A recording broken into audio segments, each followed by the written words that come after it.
Now, that sixth grade team still, you know, when you're playing other sixth graders, there's 2 or 3 that have matured. It's a unique age.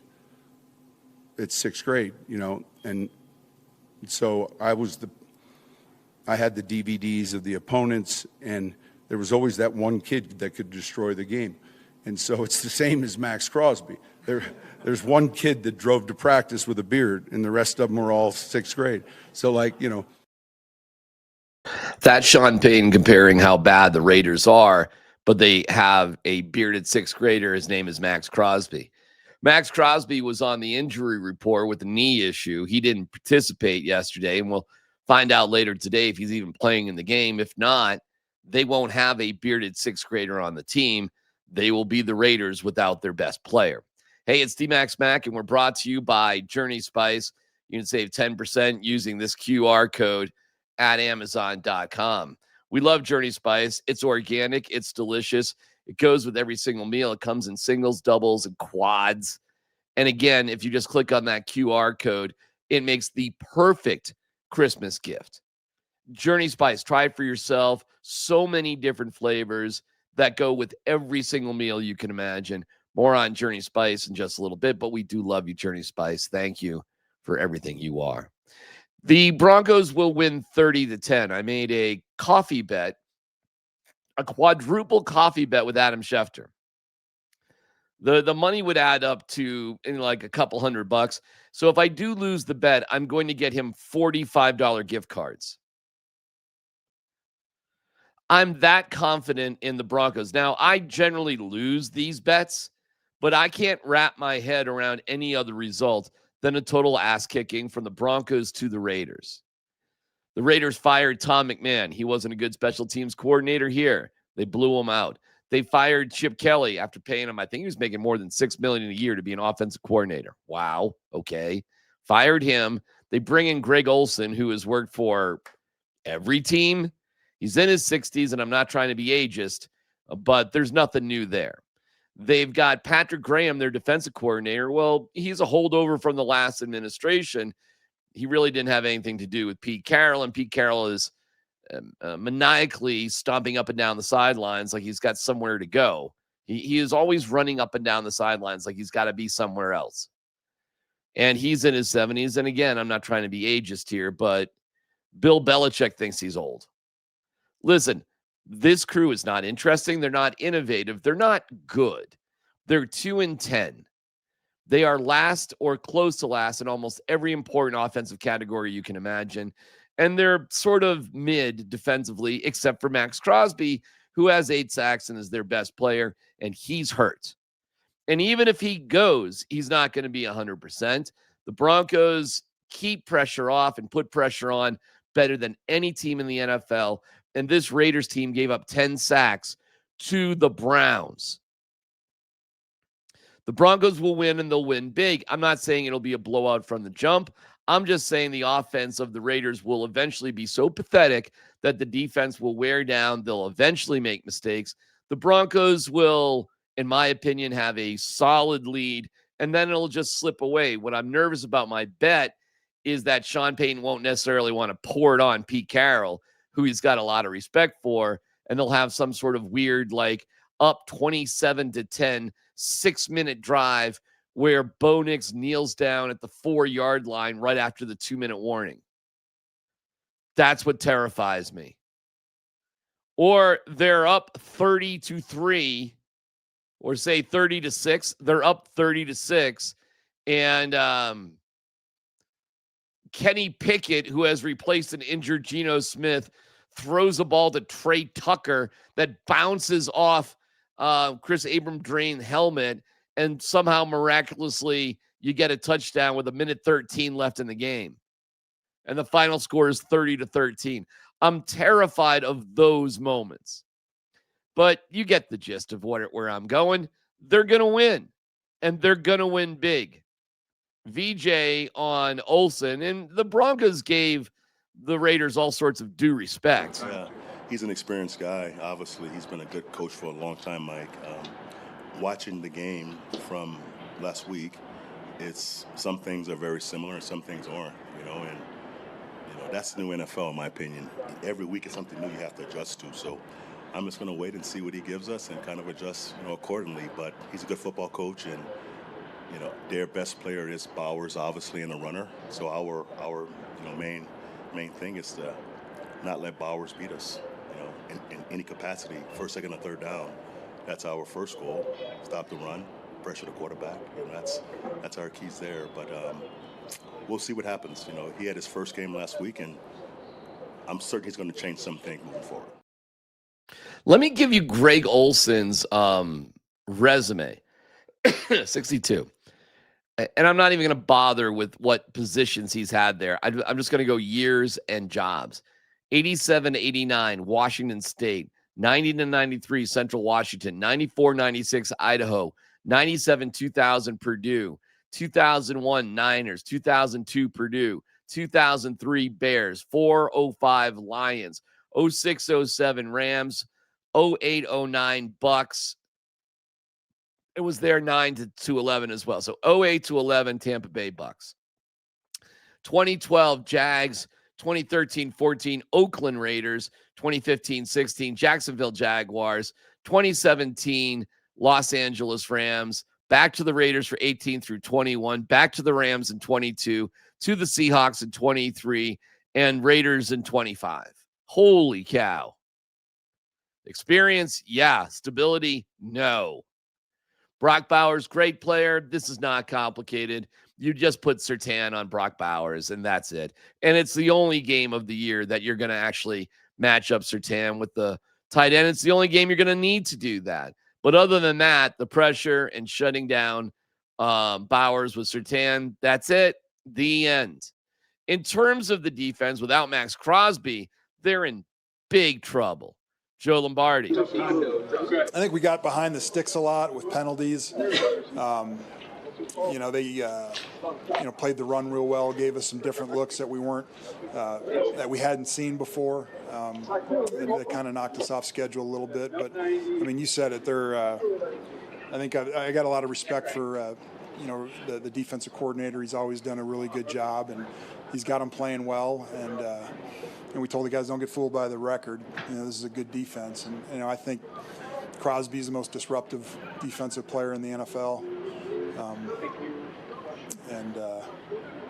He always is a tough out when you play him, and you're going to get his best effort every game, every play, and he causes a lot of problems. And they've got a lot of other good players, and they're coached well, and they got a good scheme, and they've been playing well all year. And obviously, it doesn't show on the record, but defensively, this is a good team. Coach, what are the challenges? That's a funny thing to say. They have a lot of other good players without mentioning any of the players. And finally, in terms of Broncos coaches, Darren Rizzi has respect, of course, for everybody on special teams. So you fire Tom McMahon, who you had respect for, and, the next guy is great. And Rizzi admits it wasn't a great night for special teams against the Raiders. Same thing we played them last time. We didn't play particularly well last time we played them. We had one really big play, the JL block punt, and that was a game changer. And so I think we've got to be more consistent ourselves and be better in this go around. Danger. That's right. That's right. Listen, the fact that the Broncos barely beat the Raiders on a Thursday where it was really windy on a short week is just going to add fuel to this particular fire. The Broncos whoop up on the Raiders 30-10. You heard it here first. And if I'm wrong, Adam Schefter is going to get just a ton of $5 gift cards from Starbucks. Want to congratulate Garrett Bolles, the Walter Payton Man of the Year nominee for the Broncos. Way to go, Bolesley. Man, that's really what it is. I always knew I could get here. I've had great mentors along the way. Obviously, Von Miller is one of my all-time favorites, and just the time that we spent together, the time that's not only talked to me about the game, but the type of man that I want to become, and, the leader that you want to come in the locker room. Obviously, Derek Wolfe and Akeem Talib and Chris Harris doing all those guys. And then, obviously RP to Barry STT. He was probably the biggest one that I saw what he did with the Boys and Girls Club. And, what's amazing about this organization, was a lot of people don't know, is we have one of the best, community outreach teams in all of football and all of sports to be. That's cool, man. I'm happy for Bolsey. He is going to go down as one. I think at the end of the day, he'll go down as the best left tackle in Denver Broncos history. How's that for a hot take? Because I think he's going to be here. I mean, hopefully he stays healthy for at least 5 more years. And with that longevity and the success I anticipate the Broncos are going to have, Bolsey, best left tackle in Broncos history. How about that? That's amazing to say. Good for him. Jared Bednar frustrated with goalie interference because nobody actually knows what this is. AG and Cam Johnson with a fun conversation about shooting, and your moment of zen comes with the failure of LeBron James to get 10. Stick around. Be right back. There's a world of flavor out there, and to find it, you have to take the journey. Journey Spice Company handcrafts the most premium spice and seasoning blends that have no sugar, no salt, are certified USDA organic, non-GMO, vegan-friendly, and always planet-friendly. You are going to love serving amazingly delicious creations while knowing you helped reduce single-use plastics. Make sure to search for Journey Spice Company on Amazon today. Thank you, Journey Spice. Use the code GETSPICY. It's local. It's organic. It's good for the environment. It's delicious on your food. It's Journey Spice. It makes a unbelievable Christmas present. Amazon.com. Use code GETSPICY. It's been scrolling down here the entire time. Thank you, Journey Spice. Last night on the island, the Avs lost 6-3 to the Islanders. The Islanders were a better team. Bad goaltending, unfortunately, from Mackenzie Blackwood. Not able to convert on a 6-on-4, down 2 goals. Got down 4-0 before you made it kind of interesting. And end up giving up an empty netter. So Patrick Waugh and his crew get the 6-3 win. The first goal was, I thought, goalie interference because Blackwood has an Islanders stick stuck between his pads. The Avs looked at it. They're not going to challenge it because if you lose the challenge, well, you're down a man. You're on the PK instantly. And it went against the Avs. Jared Bednar after the game. There you go. I thought so too. John Michael Lyles called it a turd burger. Rachel Toss said, turd burger? The Avs lose. They have back-to-back games against the Rangers, then the Flyers. Both games are in the morning. I mean, noontime and 1 out there on the East Coast, but early games, really early games for the Avs. And we'll see how that goes. I'm not that excited about it. And they did bring Trent Miner on the trip. Brindley's on the trip too, so we'll see if he gets some action. And we'll have plenty of reaction on Between the Pipes with Raj and Spring here on our YouTube channel after every single Avs game. Meanwhile, you have the Nuggets in Atlanta tonight. You can hear that game on Altitude Sports Radio 92.5. And then on Sunday, they're in Charlotte. So on Sunday, you have the Avs against Philadelphia. You have the Nuggets against Charlotte and the Broncos at the Raiders. Wow. A triple dipperoo. And we're here on digital to cover it all for you. We'll have Altitude After Dark with me and Coach Sanford at 8:30. We'll also have a post-game show hosted by Rachel Vigil on Altitude TV as soon as the game's over. You have In the Paint with Dan Tanner as soon as the Nuggets are over, and I'll join him on that. Plus, you'll have Between the Pipes again with Raj and Spring. So if you're looking for the best and most instant reaction to Avs, Nuggets, Broncos, it's Altitude on YouTube, on radio, on TV. We got you covered. So thank you for paying attention to that. We'll get to the CU new offensive coordinator in a second, but I do want to bring you just this cool snippet. The Old Man in the Three is a podcast where Cam Johnson was hosting Aaron Gordon. Aaron Gordon now shoots above 40% from 3. Explained how he got so good. You're not going to make over 50. I feel it, bro. So how can you make the difference between 32 and 45? How can you gain ground to get to that 45, to get to that anywhere in the 40s? So what I've been doing recently and how I've leaped my shooting. During workouts, I shoot fast as you know what I mean? I don't know if we can cuss on this. So I just shoot fast as in workouts. Like dummy fast, you know what I mean? Like ridiculously fast. You know, like if you're coming off pin downs, if you're doing whatever, like fades to the corner, you're coming off DHOs, anything. Just like insanely out of control fast. So it's just like way sped up. So then once it comes to the game, it's just like slow. You know what I mean? Exactly. Now you're a lot slower. It's like more normal, and now you can shoot at your own pace, and it's still fast because that's what you're training at. So yeah, that's been a big one. It's hard on your body. I love the insight in terms of what it takes to how you make the sausage and the process of these guys who are so good. I really find it fascinating. Cam Johnson went on about himself and what he's trying to do. No, but so are game shots. Like when fatigue kicks in, you're playing in Denver. It's, one long stretch in the first quarter, you're catching your first win, and that ball gets swung to you. You're wide open. You're like, oh man, hold on, let me take a second, breathe. But like that, I mean, that's exactly my point, bro. It's like shooting is just how can we find ways to. If I'm shooting 7 a game, there's a huge difference between making 2 and 3. That's like your job is on the line. Difference between making 2 and 3. So how can I make that 1 more per game? And a lot of it does come with just being accustomed to the speed of the shot and being able to feel like those game reps are slower. What a cool podcast. I absolutely love it. Way to go, guys. And check that out where podcasts are available. We'll have, like I said, Atlanta and the Nuggets on altitude. So stick around for that a little bit later tonight. Within the Paint with Dan Tanner afterwards. And I'll be on there because, of course, I'm home on Friday night. I don't do anything cool. In terms of CU, and we'll get to our moment of Zen, one of the worst lost bets of all time. But our moment of a new OC for the bus. Now, I told you about Greg Olson's laundry list of jobs. Here is Brennan Marion, who's 38 years old.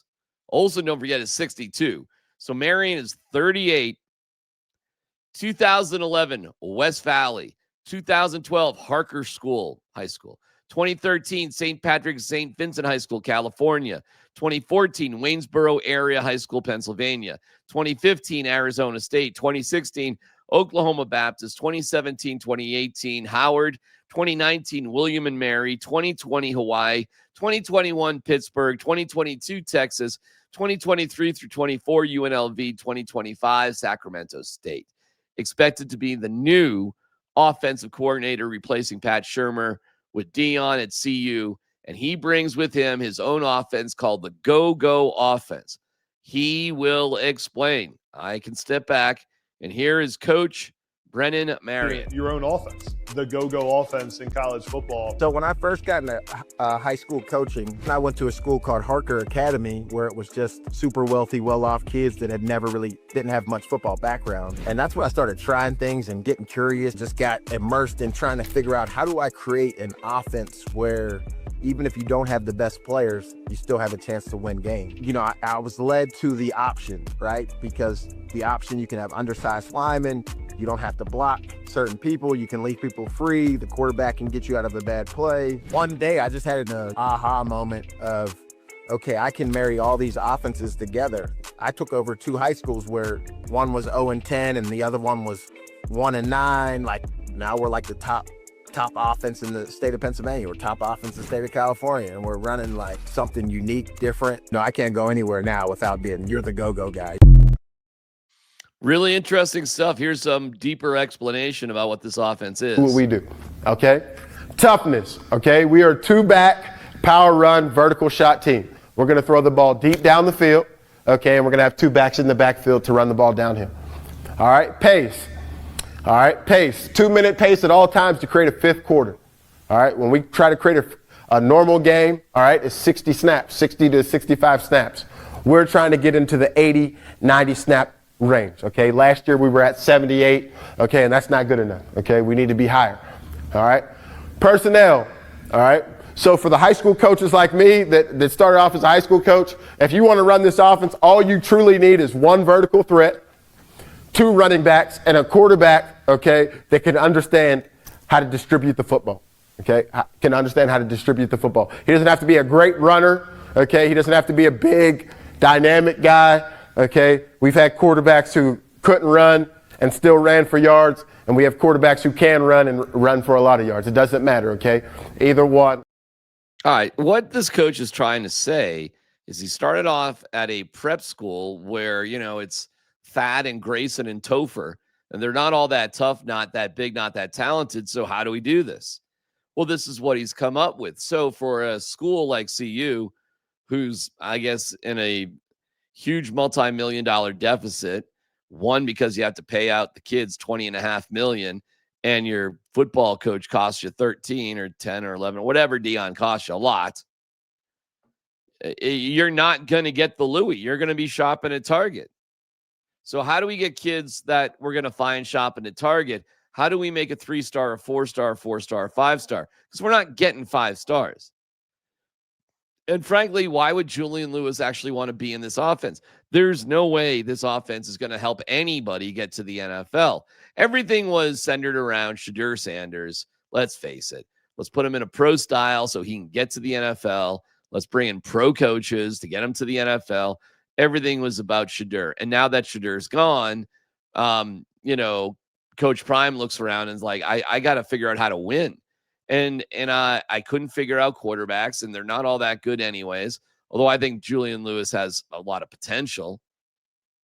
But now we're going to run an offense that it's going to be a bit more plug and play, and we don't need the Louis. So listen, on that sort of logic, I think that's a good idea.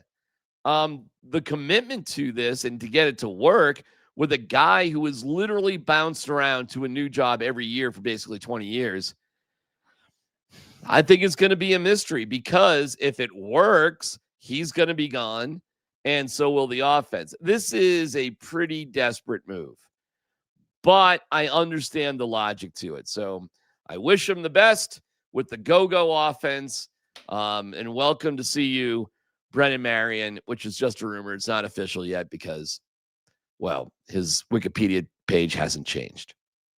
Your moment of zen comes with LeBron James, who maybe LeBron was trying to make a point, frankly, because he took a lot of heat because it looked like he was just trying to keep his double-digit scoring streak alive the other night in a game that they were getting shellacked. All right, well, at the end of the day, his record streak of double-digit scoring efforts was in jeopardy. I'm reading from ESPN. And in the moment, he didn't care. The right play was to pass the ball. And with that, the streak ended. He went 1,297 consecutive double-digit regular season scoring games. That ended last night with 8 points and their 123-120 win over Toronto. He had the game-winning assist, setting up Rui Hachimura's three-pointer. How about that? That's actually kind of cool. Asked about his thoughts about the streak ending, LeBron said, none, we won. He could have tried to win the game and extend the streak on the final possession. Instead, he passed. Oh, wow. I mean, that's kind of actually, that's a little bit of a cool moment right there.